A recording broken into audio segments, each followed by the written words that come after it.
আমরা কক্সবাজার যাই আসলে সমুদ্র দেখার জন্য। কক্সে বিচ ভিত্তিক প্রচুর অ্যাক্টিভিটি থাকলেও আপনার মন যদি চায় সমুদ্রের উপরে ঘুরে বেড়াবেন বা ক্রুজিং করবেন, কক্সবাজারে আসলে তেমন একটা সুযোগ নাই বললেই চলে। সেই ঘাটতি পূরণ করতেই স্বপ্নতরী নামের এই কাঠের জাহাজ মাত্র 1200 টাকা খরচে আপনাকে নিয়ে ঘুরে বেড়াবে বঙ্গোপসাগরে। সকাল 9টায় নুনিয়াছড়া ঘাট থেকে ছেড়ে যায়, নিয়ে যায় লাবণী, সুগন্ধা, কলাতলি সি বিচ দেখার জন্য। পার্থক্য, এবার আপনি পছন্দের সৈকত দেখবেন সমুদ্রে ভাসতে ভাসতে। সেন্ট মার্টিনে আসার আগের দিন আমরা গিয়েছিলাম স্বপ্নতরীতে। ওঠার পরপরই হাতে ধরিয়ে দিবে ওয়েলকাম ড্রিঙ্কস হিসেবে কোনো একটা ফলের জুস। দুইতলা বোটে বসে আড্ডা দেওয়ার জন্য পর্যাপ্ত স্পেস আছে। ভাসতে ভাসতে দেখবেন সমুদ্রের মাঝের সৌন্দর্য, উঠতে থাকা গাংচিল, জেলেদের বিশাল কর্মযজ্ঞ সহ আরো কত কি। বোনাস হিসেবে ঘুরে আসতে পারেন মহেশখালী, অর্থাৎ এই কাঠের জাহাজ সমুদ্র পথে মহেশখালী পর্যন্ত যায়। চাইলে বাংলাদেশের একমাত্র পাহাড়ে দ্বীপ মহেশখালীতে নেমে 1.5-2 ঘন্টা ঘুরেও আসতে পারেন। না চাইলে স্বপ্নতরীতেই সময় কাটাতে পারেন। দুপুরের লাঞ্চটাও এই 1200 টাকার মধ্যেই ইনক্লুডেড। কি কি আছে আমি একটু দেখাই দিই।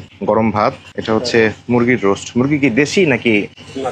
আচ্ছা, সোনালী মুরগি, সমুদ্রের চিংড়ি, সাদা ডিম, সিদ্ধ ডিম আর কি, সবজি। এই পাশে হচ্ছে ডাল। এই হচ্ছে আমাদের দুপুরের খাবার। অতিরিক্ত কিছু দরকার হলে স্বপ্নতরীর নিচের তলায় আছে ক্যান্টিন। সারাদিন বঙ্গোপসাগরে ঘুরে বিকেল 3:30 বা 4টার দিকে আবার নামিয়ে দিবে নুনিয়াছড়ার BIWTA ঘাটে। স্বপ্নতরীর নাম্বারটা স্ক্রিনে দিয়ে দিলাম। সিট সংখ্যা যেহেতু লিমিটেড, তাই অবশ্যই আগে বুকিং করে যাওয়াটাই বুদ্ধিমানের কাজ হবে। কেমন লাগলো কক্সবাজারের সমুদ্রের উপর ব্যতিক্রমে এই আয়োজন? ছোট্ট একটা কমেন্ট করে জানান। দেখা হচ্ছে নেক্সট কোনো সুন্দর আয়োজনে। লাইভ ইতিহাদুল, আল্লাহ হাফেজ।